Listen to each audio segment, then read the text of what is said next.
I think very, very few people know how to tell a story as effectively as Jim Cameron does. And he's well schooled in storytelling, and he's got what I would have to characterize as the popular touch, which is something, by the way, that Shakespeare also had. It's a good thing. What you're doing is you're kind of lifting people to the vision that you have.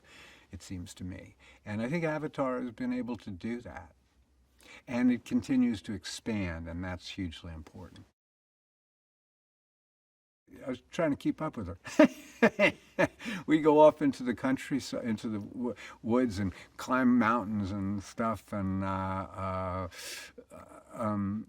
she just was this incredible dynamo of energy and strength and good humor. She got a wonderful sense of humor about her. She's a very gentle soul at heart, which is part of what makes her so effective as Varong. She just because I'm a gentle soul and I love being Quaritch. There's nothing more fun than going nasty.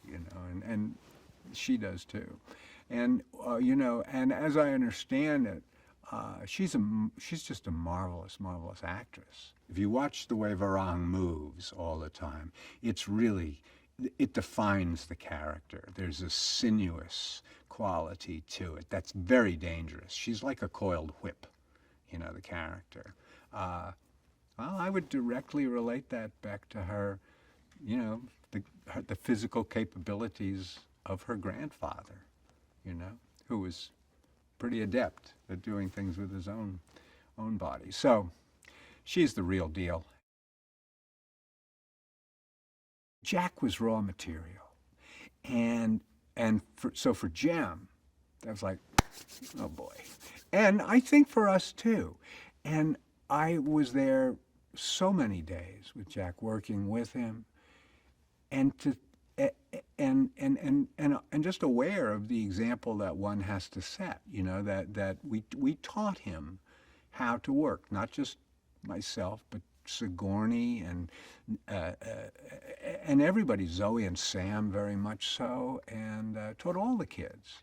Because they didn't have a lot of experience, but boy, how fortunate they are to be with Cameron and the likes of Sigourney and Zoe as examples and stuff. So they got a good taste of what it means to work hard and to become a professional actor. And Jack, no less than any of these kids, has risen to the occasion. Working with Sigourney is always a challenge and a treat. She's one of our greatest actors. And I would say the same for Zoe and Sam. Sam and I work well together. We kind of are a little bit by the book on things. You know what I mean? I think we're competitive because the characters are competitive. But over the years, we've developed a nice working relationship, a very friendly relationship. He's a fine actor, and he's perfect as Jake Sully, as the everyman Jake Sully, as the guy who holds the family together. Zoe she's an inspired actress as well. She brings passion and heat to whatever she does. She has no use for Quaritch, so we've been butting heads for several films now, and will continue to do so. There's no love lost between us, between Quaritch and Neytiri, but there is kind of a grudging respect, at least from my part, towards her.